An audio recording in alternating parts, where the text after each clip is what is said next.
Hello, good people. Welcome to ACCA Financial Reporting paper, FR. Today we are going to look at this standard IAS number 21, foreign currency.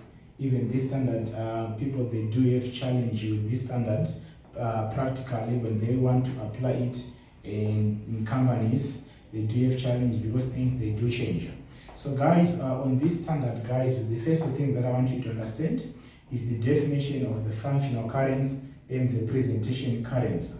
And we'll talk about the monetary, non-monetary, then you look at the example. Right, so guys, what is functional currency? Functional currency is the currency of the primary means main, you understand? So this is the currency of the primary economic environment in which the entity operates. You get it? Like giving an example, let's say, what is the functional currency of South Africa? Obviously, is the rands. What is the functional currency of United States of America? Is dollars, you understand? What is the functional currency of UK? We talk about the pounds, you understand? Yes, so which is the currency of the primary economic environment in which the entity operates. That's the functional currency. Then we do have the presentation currency, guys. What is the presentation currency? This is the currency in which the financial statements are presented. You get it, right? For example, like in Zimbabwe, we do use RTGS, right? So, but a business, yes, the functional currency is RTGS in Zimbabwe, but a business can trade using the dollar. You understand? They're using the dollars. You understand? So now they can present their financial statements using the dollar. Understand? So they'll present the financial statements, they'll show the dollars instead of the RTGS because they've been trading using the US dollars. So therefore, so when you present using US dollars, that's the presentation currency. You get it? Right. For example, yes, I can even extend to this. We can talk about consolidation where a parent can have a subsidiary overseas. You understand? So let's say the parent is in UK, the subsidiary is in South Africa. So when they present the financial statements, what they do, so they will be presented in the currency of the parent. So pounds plus the amounts of the subsidiary who is in South Africa, the rands will be converted to the pounds. Then you sum up. You get it? Right. So guys, we do have the monetary items and non-monetary items. So guys, the monetary items, we are talking about the items that can be easily converted into cash. We can talk about the payables. We can talk about the receivables, you understand? We can talk about the loans. So we are talking about the monetary items. They can be converted to cash easily. But now on the non-monetary, you don't have the right to receive cash. We say there's no right to that. Like the inventory, the assets, like the long-term assets, like plant and machinery. Those are the non-monetary. And now when you present now the books, we just use the historical rate on the non-monetary. But the issue now is on monetary now. Now on the monetary now, like guys, I want you to understand this topic. So guys, we do have the statement of profit or loss. We do have the statement of financial position. If you know very well, statement of profit or loss is presented for, we say, what's the heading? Statement of profit or loss for the year ended. So we are recording everything like from the first to the end. And our accounting period, it is 12 months, right? So guys, we use the average rates. Right? So it's a matter of converting because you can buy goods outside. So yes, the currencies are different. So what about the rest that you use? So what you're saying here, if it's a statement of profit or loss, just use the average rates that are given on the question. But things that are recorded in the financial position. So guys, on the profit or loss, for example, let's talk about even sales. Let's talk about purchases. You understand? So it's for the year ended. You have made this from January, let's say from January to December. So the rates have been changing. So just use the average, you get it. Now, on the financial position is presented as a that date. We are looking at things that we have now. Like for example, like on the current assets, you record inventory. The closing inventory, you don't record opening like what we had before. We are focusing on what we have now, like the inventory that we have now. So The same applies now on the financial position. You use the rates that are being used like now, not the rates that were there before. So you use the what? The closing rates. You follow, right? So now let's do the question. Example 1. Let's do the question on example 1. Right. This is the question, guys.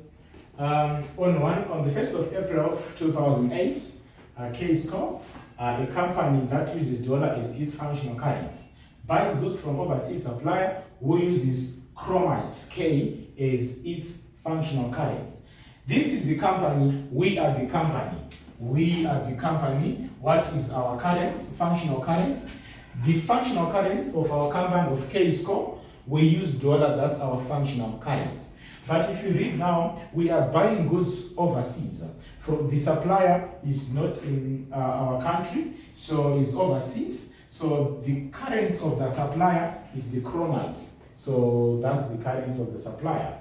The goods, how much are the goods? Obviously, that's KR 54,000 because a supplier doesn't use dollar as its functional. So use chromites, so you'll be charging in chromites, right? The payment is made 2 months later, so we are not paying now. So, but we purchased on which date? On this date. So since we purchased on this date, guys, well, let's look at the rates. On this date, dollar is equivalent to 1.8 chromites. So our functional currency, we are the company. We are the company. So guys, we need to prepare the journal entries. So payment is made later, so it means we are buying on credit. So what is the journal entry for our company? Debit, credit here. What do you do if you are buying, guys? You debit what you have received. So you debit purchases. Now, from the primary school learning, you learn that debit the receiver, credit the giver. Yes, sir. So the purchases, you debit the purchases. But in our country, we use what? Dollar. So we are going to present it dollar here, not the chromites. Though the supplier wants the 54,000 chromites. So now you have your calculator. So you convert those chromites, 54,000 to dollar. So the rate on the date that we purchased is 1.8, right? So allow me to divide this with the 1.8. So 1.8. I'm dividing US is stronger than this. You can see for you to have a dollar, you need 1.8 chromites, right? So 54,000 chromites is equivalent to 30,000 US dollar, right? These are the journal entry, 30,000. Understand? These are the journal entries. Debit purchases. If we had paid the cash, we are going to credit cash, credit the giver. But we didn't pay cash. So guys, what are we doing? We now owe them. We now owe the suppliers. We now owe our payables. So this amount, this is the owing that we have. Right. Let's look at this. Our payment is made later on 31 May 2008. The prevailing rate is this. That was the rate. But on the date that we are making a payment, the rates have changed. So looking at this, before, for us to get a dollar, for us to okay, on the equivalent rates, you only need 1.8 to have a dollar, but you now need 1.75 to have a dollar, which shows that the chromites have improved just a little bit. So because you no longer need 1.8 to get a dollar, you now need 1.75. The rates have slightly changed, slightly improved. Now the journal entry, guys. Now we are now saying when a payment is made. Now, what is the journal entry that you will prepare? Guys, our country, we use dollar as our primary currency. So now when you make a payment, it means you no longer owe the payables 30,000. So you eliminate the liability by debiting the payables of 30,000 when you make a payment. What are we saying? We are saying credit the giver. When a payment is made, credit the giver, we are giving these people cash. Yes, but the supplier wants 54,000 chromites. But it is us now who suffer the exchange rate risk. So I don't want to explain much on the exchange rate risk. We are not doing financial management. So there is an exchange rate risk. It's either we will gain or we will make a loss. Let's see now. We are paying 54,000 kronas. The supplier is charging 54,000. So it is us who must buy those, buy that currency. You understand? We need 54,000.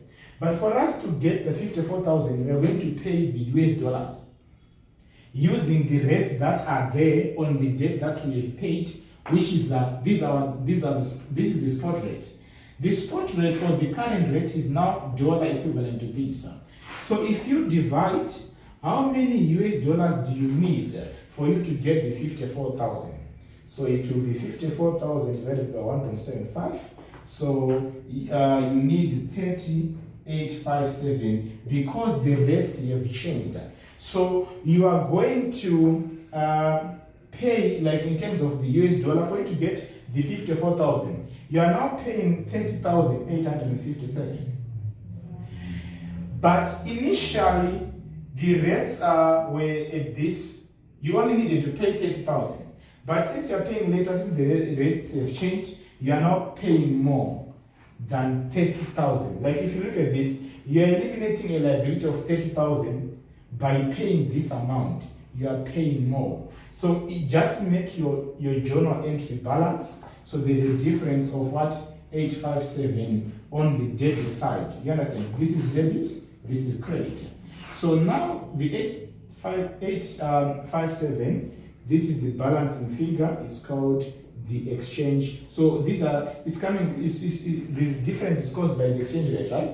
So this is the exchange what? It's a loss. Right, it will be recorded to the profit and loss, right? It will be recorded to the profit or loss, right? It will be recorded to profit or loss. So it's a loss. If it's on the debit side, it's a loss. If it was on the credit side, it was going to be a gain. That's IS 21 foreign currency.